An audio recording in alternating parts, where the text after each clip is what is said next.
तो ये super tasty सूजी मसाला अप्पम बनाने के लिए सबसे पहले हम बनाएंगे मसाला या फिर तड़का, जिसके लिए पैन में मैंने यहाँ पे लिया 1 टेबलस्पून तेल। जैसे ही तेल गर्म हो जाएगा इसमें हम डालेंगे 1 टीस्पून ज़ीरा। ज़ीरा फ्राई होने का वेट करेंगे। फिर मैं इसमें डाल रही हूँ 1 टुकड़ा अदरक का और मैं डाल रही हूँ 1 टेबलस्पून भर के चना दाल और साथ ही मैं डाल रही हूँ 1 टेबलस्पून भर के उड़द दाल। तो यहाँ पे मैंने दलिया यूज़ किया है, रोस्टेड चना, जो कि मिल जाता है मार्केट में। क्योंकि मेरे पास दाल नहीं थी तो मैंने ये यूज़ करी। आप दाल अगर आपके पास हो तो वो भी डाल सकते हैं।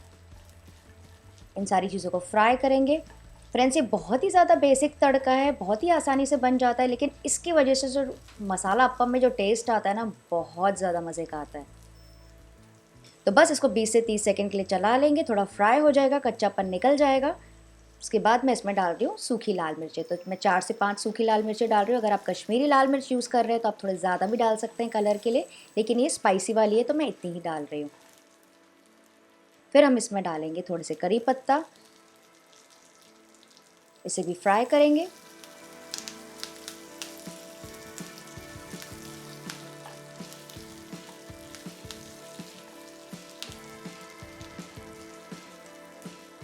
फिर मैं डाल रही हूँ 2 से 3 टेबलस्पून डेसिकेटेड कोकोनट, यानी कि नारियल का बुरादा। क्योंकि मेरे पास फ्रेश नारियल नहीं था, तो अगर पास फ्रेश नारियल हो तो आप वो भी डाल सकते हैं। इसे भी मिक्स करके पकाएंगे बस 1 और मिनट के लिए। बहुत ज़्यादा समय नहीं लगता इस तड़के को बनाने में। तो बस सारी चीज़ें अच्छे से भून गई है, गैस का फ्लेम ऑफ कर देंगे और इसको थोड़ा सा ठंडा होने देंगे। नेक्स्ट यहाँ पे मैंने लिया है बड़ा सा ब्लेंडर। इसमें हम डालेंगे 1 कप रवा, यानी कि सूजी। आप कोई भी सूजी यूज़ कर सकते हैं। फिर मैं इसमें डाल रही हूँ आधा कप पोहा। पोहा यहाँ पे मैंने मोटा वाला यूज़ किया है। तो जितना मैंने पोहा यूज़ किया आधा कप, उतनी मैं यूज़ कर रही हूँ। आधा कप दही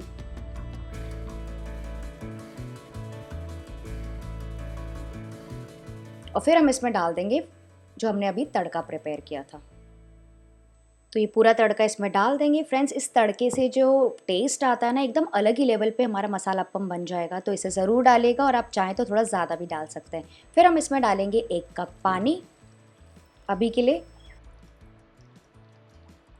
और इसमें मैं डाल रही हूँ 1 टीस्पून नमक, 1 टीस्पून मैं डाल रही हूँ शक्कर, सारे फ्लेवर्स को बैलेंस करने के लिए। आप चाहें तो शक्कर स्किप भी कर सकते हैं।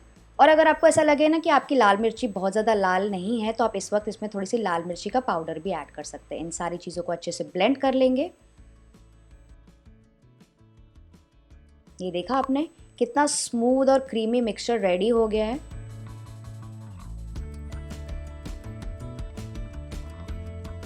इसको ट्रांसफ़र कर लेंगे किसी बोल में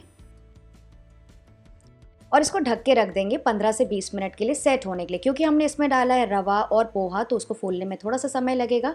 तो जब तक ये सेट हो रहा है, फूल रहा है, इसको साइड में रख देंगे। तब तक हम बढ़िया से फटाफट चटनी तैयार कर लेते हैं, जिसके लिए मैंने यहाँ पे लिया है छोटा सा ब्लेंडर। इसमें हम डालेंगे 2 से 3 टेबलस्पून मूंगफली, रोस्ट की हुई मूंगफली। आप चाहें तो इसके बदले नारियल भी यूज़ कर सकते हैं, फ्रेश नारियल। फिर मैं इसमें डाल रही हूँ 1 टीस्पून ज़ीरा, 1 से 2 टुकड़े अदरक के, 1 से 2 कली लहसुन की। लहसुन फ्रेंड्स ज़रूर ट्राई करके देखिएगा, इस चटनी में बहुत अच्छा फ्लेवर आता है। फिर हम डालेंगे 8 से 10 करी पत्ता और फिर हम डालेंगे नारियल। तो नारियल मेरे पास फ्रेश नहीं है, तो यहाँ पे मैं डेसिकेटेड कोकोनट यूज़ कर रही हूँ, करीबन 1/4 कप। फिर डालेंगे थोड़ा सा नमक, 1 टीस्पून शक्कर और 3 से 4 टेबलस्पून पानी, ताकि अच्छे से पिस जाए।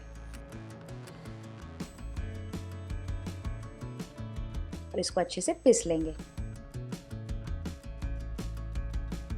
ये देखिए कितनी गाढ़ी और क्रीमी हमारी ग्रीन चटनी रेडी हो गई है। इसको ट्रांसफ़र कर लेंगे किसी बोल में और इसका फटाफट से तड़का तैयार करते हैं। तड़का बनाने के लिए एक तड़का पैन में मैंने लिया है 2 टीस्पून तेल। तेल जैसे ही गर्म हो जाएगा इसमें हम डालेंगे आधा टीस्पून राई। जैसे ही राई क्रैकल होना स्टार्ट हो जाएगी, इसमें मैं डाल रही हूँ थोड़ी सी हींग। और जैसे हींग भी पक जाएगी ना, गैस का फ्लेम ऑफ कर दूंगी। क्योंकि क्या होता है ना, करी पत्ता और सूखी लाल मिर्च जलने का डर होता है। गैस का फ्लेम ऑफ करके फिर हम इसमें डालेंगे करी पत्ता और सूखी लाल मिर्चें।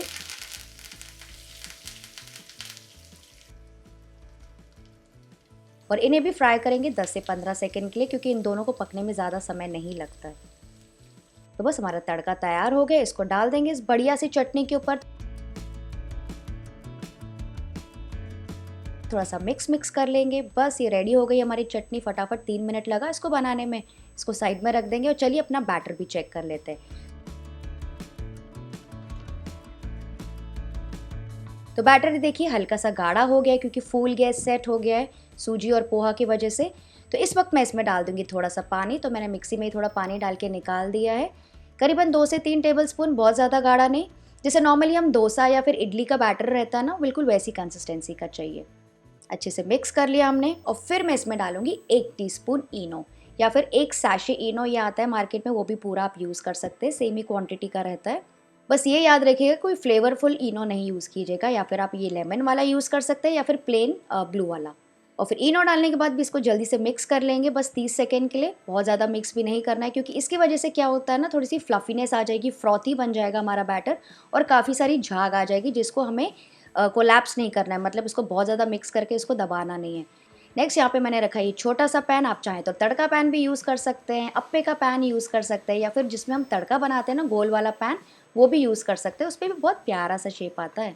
इसको थोड़ा सा तेल लगा लेंगे, फिर इसको पोंछ लेंगे टिश्यू से। और इसमें हमको कोई भी तेल या घी की ज़रूरत नहीं है, इसमें डाल देंगे 1 से 2 लाडल फुल भर के, मतलब 2 चमचे भर के, और इसको पकने देंगे लो मीडियम फ्लेम पे। फ्रेंड्स लोएस्ट फ्लेम पे भी रखेंगे तो भी चलेगा। और इसकी ऊपर की सतह का ड्राई होने का वेट करेंगे। धीरे धीरे जैसे जैसे पकता जाएगा ना, आपको दिखेगा कि इसमें ऊपर ऐसे दाने दाने बबल्स आते जा रहे हैं, जिसकी वजह से आपको पता चलेगा कि अंदर से अच्छे से पक गया है।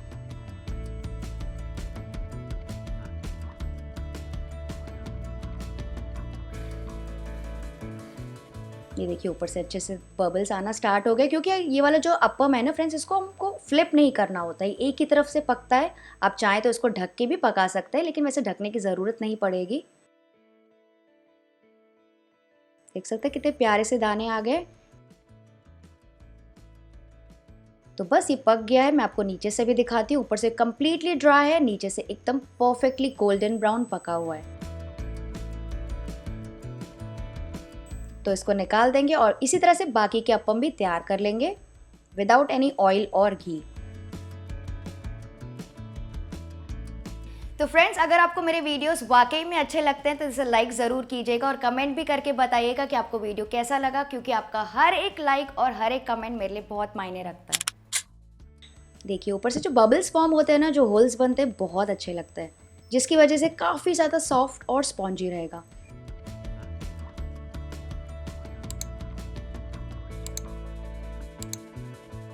तो बस इसे भी निकाल देंगे। तो सारे अप्पम मैंने तैयार कर लिया, अब इनको प्लेस कर लेंगे प्लेट में। तो प्लेट में फ्रेंड्स एक के बाद जो एक रखना है, एक के ऊपर फिलहाल नहीं रखना है, वरना क्या होगा ना, इनके आपस में एक दूसरे के पसीने जब छूटेंगे ना, तो ये बहुत ज़्यादा सॉगी हो जाएंगे। और फिर इसके ऊपर लास्ट में आप थोड़ा स्प्रेड कर सकते हैं बटर या फिर घी, तो उसे ज़रूर स्प्रेड कीजिएगा। उसकी वजह से क्या होगा ना, बहुत अच्छा सा मॉइस्चर आ जाएगा, ये अप्पम काफ़ी समय तक सॉफ्ट रहेंगे, ड्राई नहीं होंगे और बहुत टेस्ट भी अच्छा आता है। तो सुपर डिलीशियस अप्पम तैयार हो गए, इनको मैं सर्व कर रही हूँ बढ़िया से सांभर के साथ। सांभर की रेसिपी तो फ्रेंड्स आपको ज़रूर देखनी चाहिए, मैं नीचे लिंक डाल दूँगी या फिर एंड स्क्रीन्स में डाल दूँगी। मैंने 2 टाइप के सांभर बनाए, बहुत ही ज़्यादा अमेजिंग बने थे। ये देखिए कितना सॉफ्ट है अप्पम, सुपर सॉफ्ट, सुपर जालीदार। मैं आपको तोड़ के भी दिखाती हूँ, इसको एंजॉय करेंगे चटनी के साथ। तो फ्रेंड्स आई होप आपको आज की रेसिपी अच्छी लगी होगी। अगर हाँ तो इस वीडियो को प्लीज़ लाइक कर दीजिए और हाँ मेरे चैनल को सब्सक्राइब ज़रूर कर दीजिएगा अगर आपने अभी तक नहीं किया है। Bye bye.